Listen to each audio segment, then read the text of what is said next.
وكل نوع، والحمد لله في العجل، والحمد لله في المال. تحياتي. سفاح صوته كان وما زال والفرقة تلوع، مزيج من روح الشباب وحكمة الرجل الكهل. صوته على ركض الشباب كان يعلق فالسموع، زمان يوم الركض ناموسه مياتي بس سهل. حنا نعرف ان القناعة تجعل الشخص القنوع يشعر بأنه يمتلك ما لا ملك غيرها، فهل نستخلص العبرة رغم حجم التفاوت فالطبوع؟ وان الأمل مثل الهلال إن غاب لابده يهل. كن كبلال ابن رباح اللي رفض ظل الخنوع، ولا تكن مهما تكون المغريات أبو جهل. كل شكل وكل لون وكل نوع، والحمد لله في العجل، والحمد لله في المال. سفاح صوته كان وما زال والفرقة تلوع، مزيج من روح الشباب وحكمة الرجل الكهل. صوته على ركض الشباب كان يعلق فالسموع، زمان يوم الركض ناموسه مياتي بس سهل.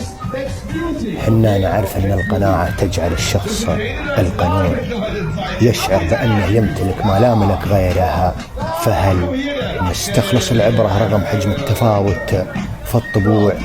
وان الأمل مثل الهلال إن غاب لابده يهل.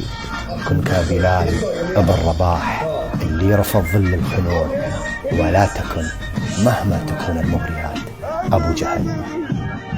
من كل شكل وكل لون وكل نوع، والحمد لله في العجل، والحمد لله في المال. تحياتي. سفاح صوته كان وما زال والفرقة تلوع، مزيج من روح الشباب وحكمة الرجل الكهل. صوته على ركض الشباب كان يعلق فالسموع، زمان يوم الركض ناموسه مياتي بس سهل. حنا نعرف ان القناعة تجعل الشخص القنوع يشعر بأنه يمتلك ما لا ملك غيرها، فهل نستخلص العبرة رغم حجم التفاوت فالطبوع؟ وان الأمل مثل الهلال إن غاب لابده يهل. كن كبلال ابن رباح اللي رفض ظل الخنوع، ولا تكن مهما تكون المغريات أبو جهل. من كل شكل وكل لون وكل نوع، والحمد لله في العجل، والحمد لله في المال. تحياتي. سفاح صوته كان وما زال والفرقة تلوع، مزيج من روح الشباب وحكمة الرجل الكهل. صوته على ركض الشباب كان يعلق فالسموع، زمان يوم الركض ناموسه مياتي بس سهل. حنا نعرف ان القناعة تجعل الشخص القنوع يشعر بأنه يمتلك ما لا ملك غيرها، فهل نستخلص العبرة رغم حجم التفاوت فالطبوع؟ وان الأمل مثل الهلال إن غاب لابده يهل. كن كبلال ابن رباح اللي رفض ظل الخنوع، ولا تكن مهما تكون المغريات أبو جهل. من كل شكل وكل لون وكل نوع، والحمد لله في العجل، والحمد لله في المال. تحياتي. سفاح صوته كان وما زال والفرقة تلوع، مزيج من روح الشباب وحكمة الرجل الكهل. صوته على ركض الشباب كان يعلق فالسموع، زمان يوم الركض ناموسه مياتي بس سهل. حنا نعرف ان القناعة تجعل الشخص القنوع يشعر بأنه يمتلك ما لا ملك غيرها، فهل نستخلص العبرة رغم حجم التفاوت فالطبوع؟ وان الأمل مثل الهلال إن غاب لابده يهل. كن كبلال أبو الرباح اللي رفض ظل الخنوع، ولا تكن مهما تكون المغريات أبو جهل. من كل شكل وكل لون وكل نوع، والحمد لله في العجل، والحمد لله في المال. تحياتي. سفاح صوته كان وما زال والفرقة تلوع، مزيج من روح الشباب وحكمة الرجل الكهل، صوته على ركض الشباب كان يعلق في السموع، زمان يوم الركض ناموسه مياتي بس سهل. حنا نعرف أن القناعة تجعل الشخص القنوع يشعر بأنه يمتلك ما لا ملك غيرها، فهل نستخلص العبرة رغم حجم التفاوت في الطبوع، وأن الأمل مثل الهلال إن غاب لا بده يهل. كن كبلال أبو الرباح اللي رفض ظل الخنوع، ولا تكن مهما تكون المغريات أبو جهل. من كل شكل وكل لون وكل نوع، والحمد لله في العجل، والحمد لله في المال. تحياتي. سفاح صوته كان وما زال والفرقة تلوع، مزيج من روح الشباب وحكمة الرجل الكهل، صوته على ركض الشباب كان يعلق في السموع، زمان يوم الركض ناموسه مياتي بس سهل. حنا نعرف أن القناعة تجعل الشخص القنوع يشعر بأنه يمتلك ما لا ملك غيرها، فهل نستخلص العبرة رغم حجم التفاوت في الطبوع، وأن الأمل مثل الهلال إن غاب لا بده يهل. كن كبلال أبو الرباح اللي رفض ظل الخنوع، ولا تكن مهما تكون المغريات أبو جهل.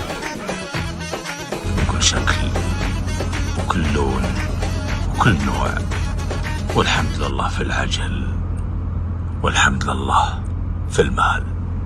تحياتي.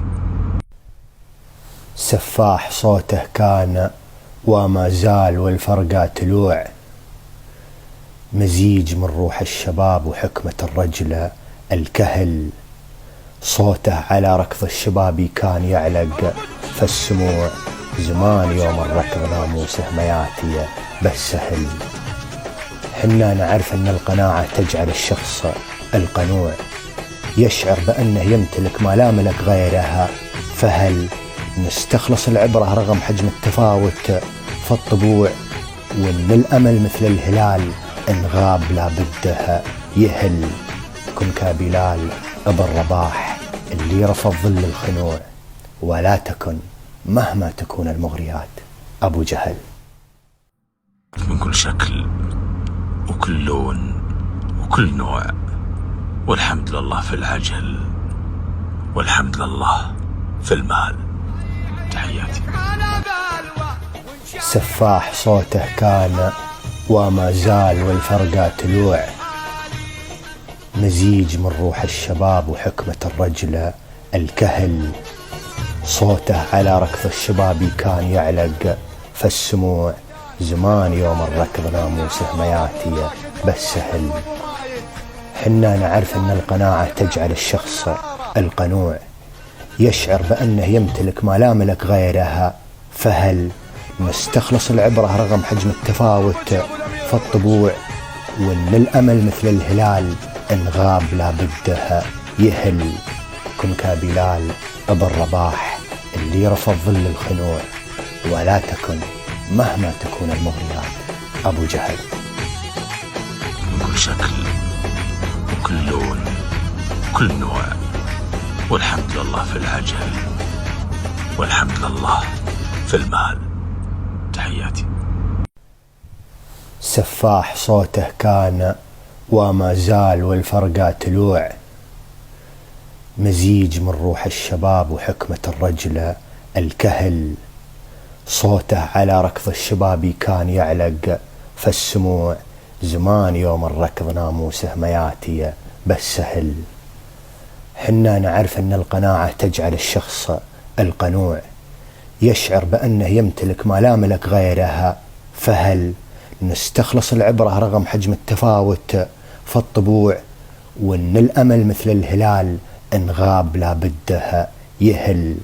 كن كبلال ابن رباح اللي رفض ظل الخنوع، ولا تكن مهما تكون المغريات أبو جهل.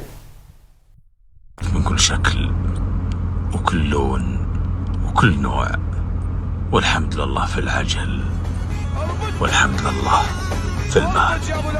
تحياتي. سفاح صوته كان وما زال والفرقة تلوع، مزيج من روح الشباب وحكمة الرجل الكهل. صوته على ركض الشباب كان يعلق في السموع، زمان يوم الركض ناموسه مياتي بس سهل. حنا نعرف أن القناعة تجعل الشخص القنوع يشعر بأنه يمتلك ما لا ملك غيرها. فهل نستخلص العبرة رغم حجم التفاوت في الطبوع، وإن الأمل مثل الهلال إن غاب لابده يهل. كن كبلال ابن رباح اللي رفض ظل الخنوع، ولا تكن مهما تكون المغريات أبو جهل. من كل شكل وكل لون وكل نوع، والحمد لله في العجل، والحمد لله في المال. تحياتي. سفاح صوته كان وما زال والفرقة تلوع، مزيج من روح الشباب وحكمة الرجل الكهل. صوته على ركض الشباب كان يعلق في السموع، زمان يوم الركض ناموسه مياتي بس سهل. حنا نعرف أن القناعة تجعل الشخص القنوع يشعر بأنه يمتلك ما لا ملك غيرها. فهل نستخلص العبرة رغم حجم التفاوت في الطبوع، وإن الأمل مثل الهلال إن غاب لابده يهل. كن كبلال ابن رباح اللي رفض ظل الخنوع، ولا تكن مهما تكون المغريات أبو جهل. من كل شكل وكل لون وكل نوع، والحمد لله في العجل، والحمد لله في المال. تحياتي.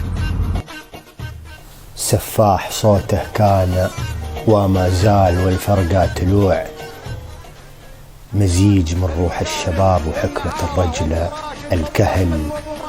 صوته على ركض الشباب كان يعلق في السموع، زمان يوم الركض ناموسه مياتي بس سهل. حنا نعرف أن القناعة تجعل الشخص القنوع يشعر بأنه يمتلك ما لا ملك غيرها. فهل نستخلص العبرة رغم حجم التفاوت في الطبوع، وإن الأمل مثل الهلال إن غاب لابده يهل. كن كبلال ابن رباح اللي رفض ظل الخنوع، ولا تكن مهما تكون المغريات أبو جهل. من كل شكل وكل لون وكل نوع، والحمد لله في العجل، والحمد لله في المال. تحياتي. سفاح صوته كان وما زال والفرقة تلوع، مزيج من روح الشباب وحكمة الرجل الكهل. صوته على ركض الشباب كان يعلق في السموع، زمان يوم الركض ناموسه مياتي بس سهل. حنا نعرف أن القناعة تجعل الشخص القنوع يشعر بأنه يمتلك ما لا ملك غيرها. فهل نستخلص العبرة رغم حجم التفاوت في الطبوع، وإن الأمل مثل الهلال إن غاب لابده يهل. كن كبلال ابن رباح اللي رفض ظل الخنوع، ولا تكن مهما تكون المغريات أبو جهل.